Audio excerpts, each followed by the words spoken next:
사이에 그 시간적 인터벌이 꽤 길었기 때문입니다. 특히 총 7나팔 시리즈 중에 5번째, 6번째, 7번째 이 세 가지는 특별히 첫째 화, 둘째 화, 셋째 화로 불리기도 합니다. 요한계시록 8장 13절 말씀을 제가 읽어드립니다. 내가 또 보고 들으니 공중에 날아가는 독수리가 큰 소리로 이르되 땅에 사는 자들에게 화가 있으리니 이는 새 천사들이 불어야 할 남아 있음이로다 하더라. 그중 첫째 화, 둘째 화에 대한 기록이 앞서 살펴본 요한계시록 9장에서 11장이었습니다. 그 내용들이 얼마나 와닿으셨을지 모르지만 무시무시한 내용이었습니다. 이제 그 클라이막스로 오늘 본문의 7번째 나팔, 셋째 화가 펼쳐집니다. 조금 전에 자막으로 나갔는데요. 오늘 보면 첫 구절 14절은 둘째 화는 지나갔으나 보라 셋째 화가 속히 이르는도다. 7번째 나팔 소리가 울리고 일어날 일들은 셋째 화입니다. 그런데 막상 뚜껑을 열어보니 뭔가 김이 새는 느낌이 듭니다. 오늘 본문에서 7번째 나팔이 울린 후에 들리는 소리는 왕 되신 하나님을 찬양하는 소리입니다. 그리고 이에 화답하는 24장로의 경배와 찬양이 오늘 본문의 메인을 차지합니다. 물론 내일 본문인 요한계시록 12장과 그 이후까지 이어서 보면 조금 달라 보이긴 하겠지만 일단 그 시작을 보면 이게 화인가 싶습니다. 한글 성경에 화로 번역된 헬라어 원어는 문법상 감탄사인데요, 슬픔의 탄식 또는 경고와 고발 또는 저주의 탄식입니다. 그런데 오늘 본문만 보면 이 7번째 나팔이 불린 그 시작은 화라기보다는 말씀드린 대로 참 왕이신 하나님이 주시는 평화의 선포 그리고 그에 대한 화답이 분명해 보입니다. 그렇다면 이 7번째 나팔이자 3번째 화, 가장 강도 높은 심판의 대목에서 예상 밖의 천상의 경배와 찬양의 장면을 열어 보여주신 하나님의 그 뜻은 무엇일까? 이 점을 알기 위해서는 당시 성도들의 현실에서 출발할 필요가 있습니다. 기본적으로 요한계시록은 박해 상황이라고 했습니다. 그리고 또 하나, 오늘 우리가 처한 현실도 함께 볼 필요가 있습니다. 왜냐하면 1세기 당시의 박해가 오늘의 21세기에는 없어진 것이 아니라 교묘하게 형태가 바뀐 채로 여전히 존재하기 때문입니다. 그러한 오늘날 21세기의 박해를 이렇게 표현해 보았습니다. 추상화된 신앙, 우상화된 현실. 어쩌면 우리가 자초했을지 모를 이러한 상황들이 일종의 우리에게 화일 수 있겠습니다. 이 점을 감안해서 보면 오늘 본문은 그러한 현실을 살아가는 성도들에게 주시는 하나님의 도전적 메시지로 받을 수 있습니다. 그것을 두 가지로 살펴보고 함께 기도할 텐데요, 정말 하나님이 왕이신가? 오늘 본문을 통해서 점검이 필요해 보이는데 그 이유 중 첫 번째, 추상화된 신앙 때문입니다. 앞서 말씀드린 대로 7번째 나팔이 불려진 이후에 들린 그 하늘로부터 온 음성은 크게 두 가지입니다. 하나는 참 왕이신 하나님이 주시는 평화의 선포, 그리고 그에 대한 화답으로 24장로들이 경배하며 올려드리는 감사 찬양입니다. 그런데 그 두 소리 가운데 공통적인 요소가 보입니다. 그것은 하나님의 왕되심입니다. 오늘 보면 요한계시록 11장 15절 17절 그 두 구절 중에 공통되는 부분만 표시해 두었습니다. 왕노릇 하시리로다. 24장로들의 감사 찬양 역시 왕노릇 하시도다. 이 왕노릇 하다로 번역된 헬라어 원어는 왕으로서 다스리다, 또 왕이 되다 이런 뜻을 가집니다. 그래서 하나님이 온 세상의 왕이시며 왕으로서 그 권한과 능력을 행사하신다는 것입니다. 그런데 여러분, 이 사실은 너무나도 분명한 것이지만 자문하는 형태로 또 수시로 우리는 점검할 필요가 있습니다. 정말 하나님이 왕이신가? 온 세상의 왕이시기 이전에 나의 왕은 되고 계신가? 그리고 실제 나의 왕으로서 나를 다스리고 계시는가? 반대로 말하면 내가 그 하나님을 나의 왕으로서 왕답게 모셔드리고 있는가? 그런 점에서 우리가 먼저 겸허히 인정할 부분이 있습니다. 아마도 우리 중에는 누구도 정치 형태로서의 실제 왕정을 경험한 사람은 없으리라 생각합니다. 지금 우리가 가진 왕정에 대한 경험은 또 이해는 거의 대부분 간접적인 것입니다. 역사를 통해서나 또는 미디어를 통해서나 상당 부분 각색된 형태의 왕정에 대한 이해를 갖고 있습니다. 쉽게 말해서 우리는 실제로 왕이라는 존재를 모신 적이 없고 왕 앞에 서본 적은 더더욱 없습니다. 게다가 지금 우리가 태어나 살고 있는 이 민주정, 이것이 절대적인 기준인 마냥 왕정을 구시대적인 유물 정도로, 그리고 비민주적인 것이라 평가절하하는 경향도 없지 않습니다. 그렇지만 우리가 가진 이 성경은 시종일관 하나님의 왕되심을 선포합니다. 창세기에서도 그렇고 마지막 책 요한계시록에서도 그렇습니다. 창세기에서 하나님은 창조주로서 또 그 모든 것을 다스리시는 분으로서 온 세상의 왕으로 나타나십니다. 그리고 우리가 보고 있는 이 계시록에서 하나님은 최종적이고 우주적인 심판주로서 또한 온 세상의 왕이십니다.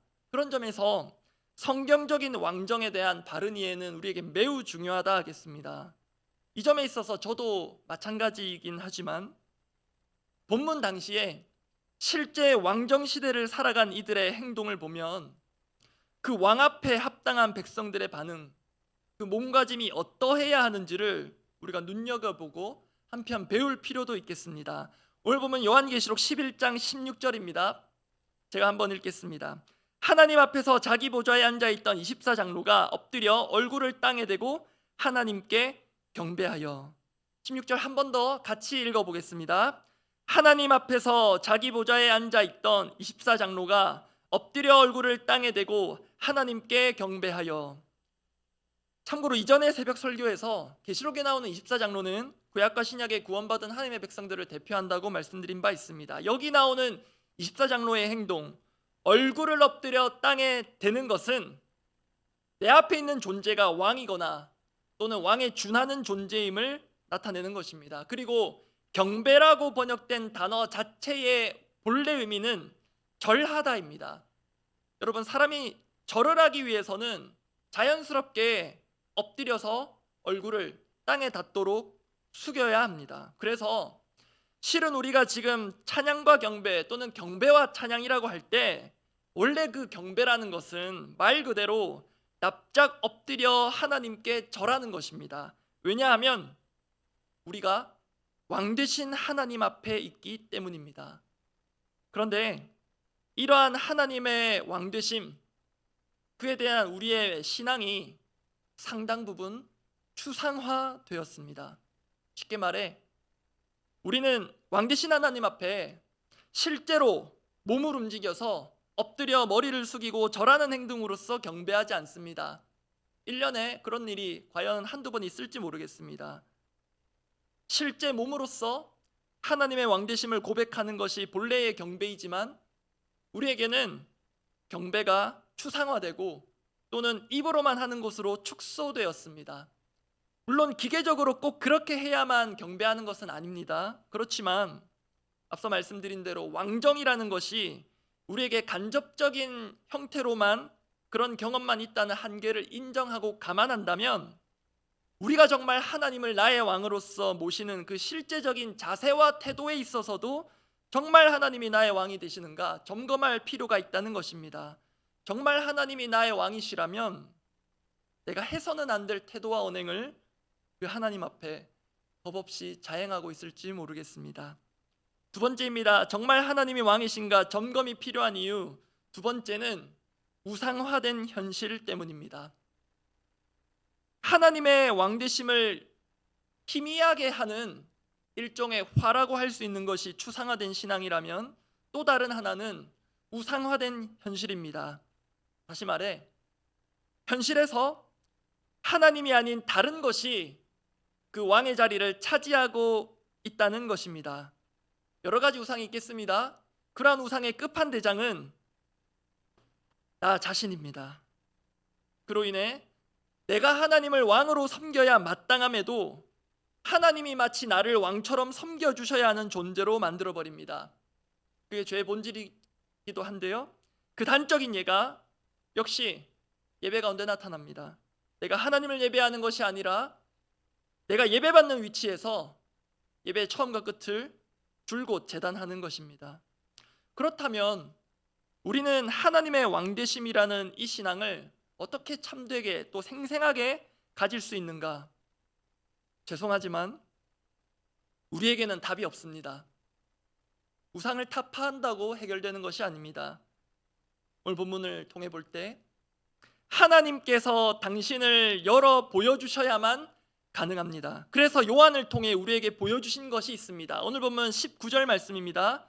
요한계시록 11장 19절 말씀 제가 읽어드립니다.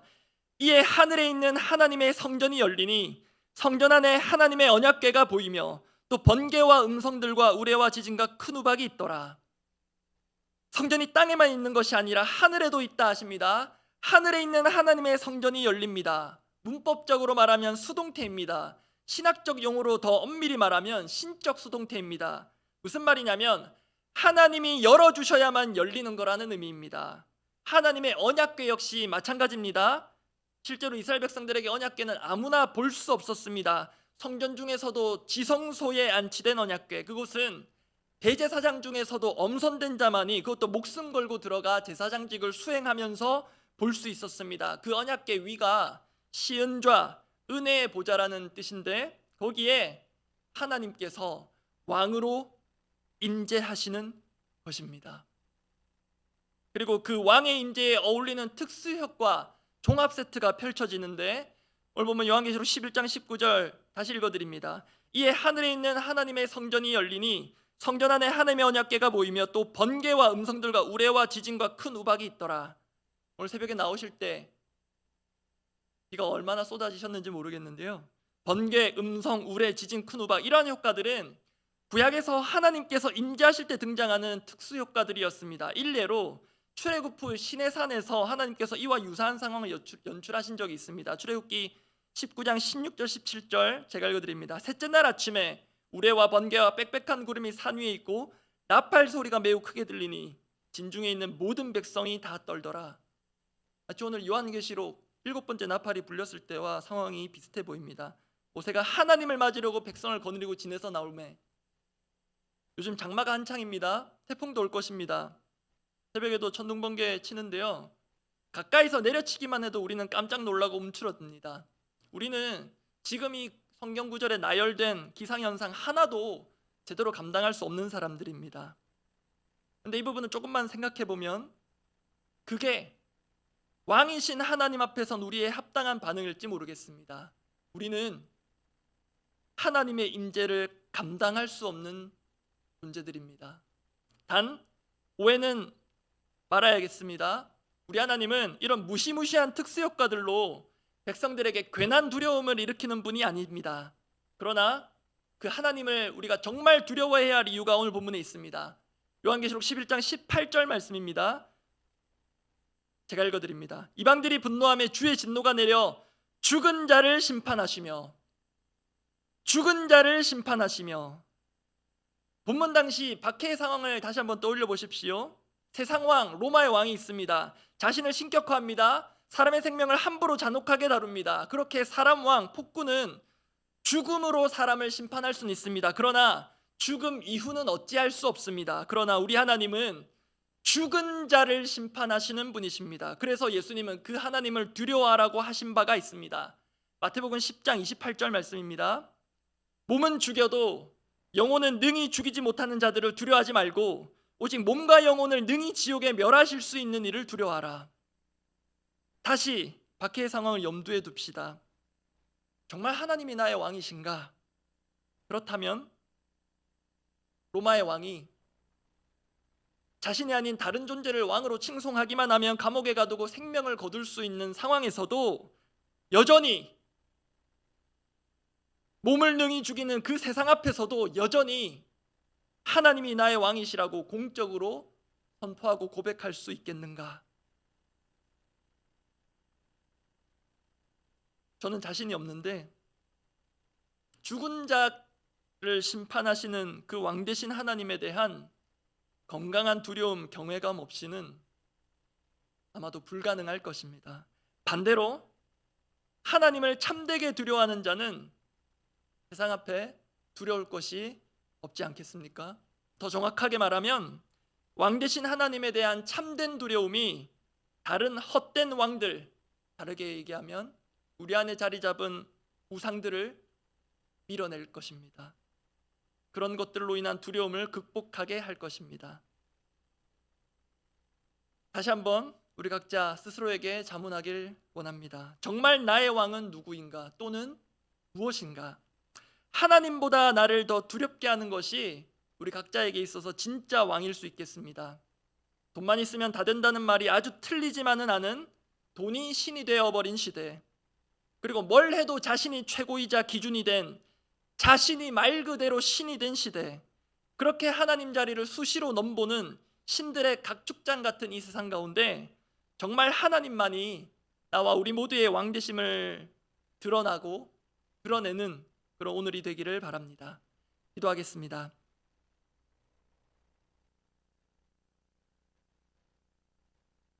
요한계시록 11장 19절, 오늘 본문 가운데 한 구절 제가 다시 읽어드립니다.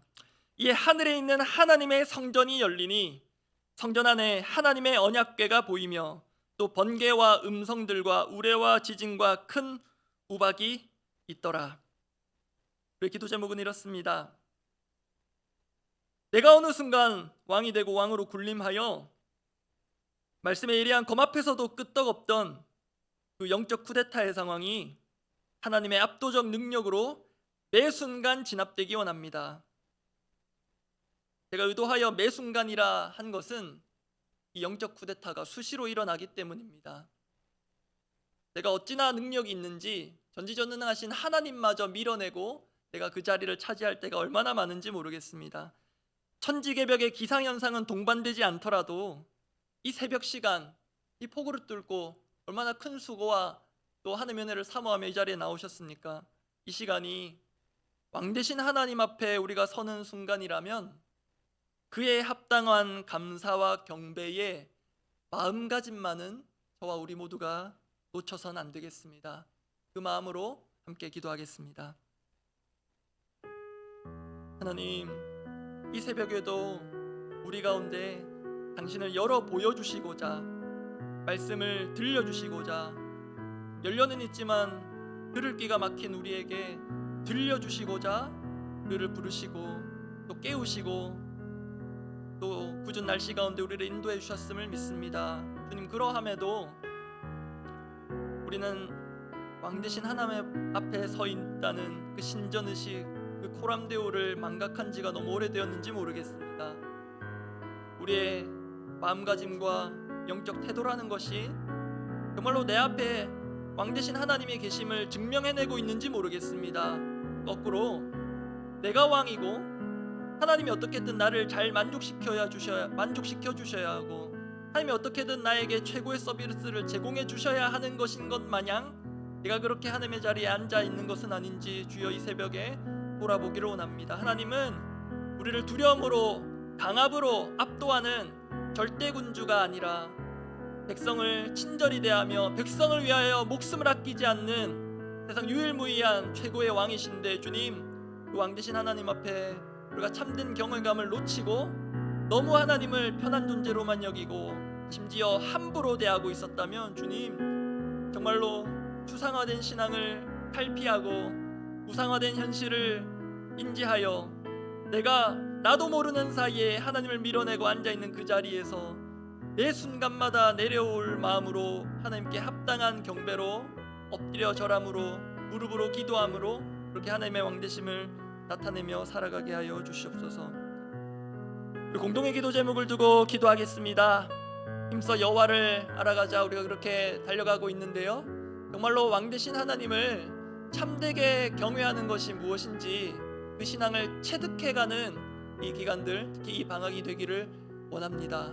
그리고 계속해서 우리 본당을 기도실로 사용하고 있습니다. 특히 오늘처럼 날씨가 궂을 때는 오시기가 또 불편하실 텐데요, 어떻게든 우리가 있는 모든 곳, 모든 순간을 기도로, 또 내가 왕 되신 하나님을 알현하고 또 내가 왕 되신 하나님을 모시는 백성이라는 것을 드러내는 그런 기도의 사람으로 오늘도 그렇게 보내기 원합니다.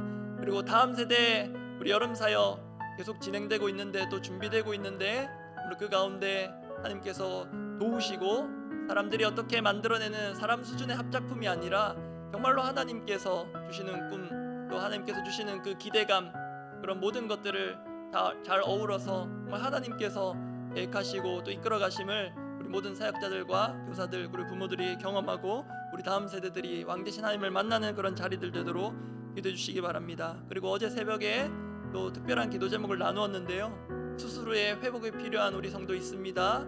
그리고 출산 후에 또 회복이 필요한 우리 가정이 있습니다. 또 항암과 여러 가지 또 치료와 또 회복이 필요한 우리 많은 지체들이 있습니다.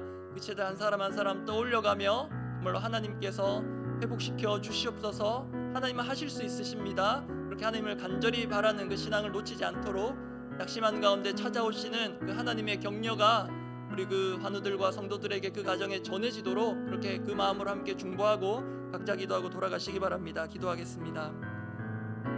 하나님 아버지, 정말로 하나님 말로 축소된 신앙이 아니라 정말로 하나님 경외함이 내 온몸에서 나타나는 그런 체득된 신앙으로 하나님을 알아가는 이 방학 또 이 한 해가 되게 하여 주시옵소서.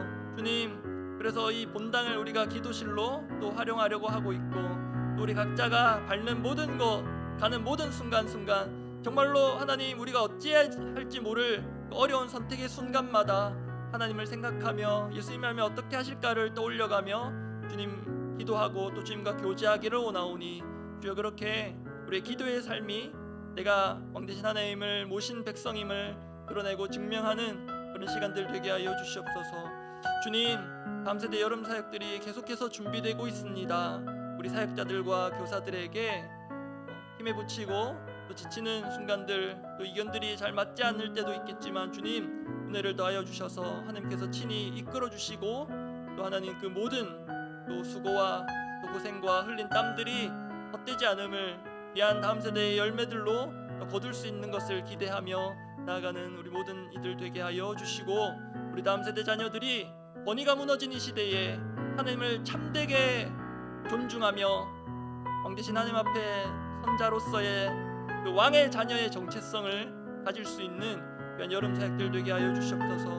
주님, 수술 후에 회복이 필요한 권사님 주님 붙들어 주시고 또 출산 후에 또 여러 가지 건강 상태들을 면밀히 체크하고 또 회복이 필요한 우리 아가와 또 우리 가정을 주님 붙들어 주시고 주님 또 계속되는 항암 가운데 이렇다 할 진척이 없어 낙심될 수 있는 그 가정을 주님 붙들어 주시고 주님 또 정서적인 문제로 또 심리적인 문제로 정신적인 문제로 약물도 더 이상 도움이 되지 않는 아버지 그런 낙심과 낭만 가운데 있는 자들 주님 이 새벽에 찾아가 주셔서 주님 당신의 백성들을 위하여서 목숨도 아끼지 않으시고 아들도 아끼지 않으신 그 하나님의 사랑으로 껴안아 주시고 그 품 가운데 회복이 일어나는 이 새벽 되게 하여 주시옵소서.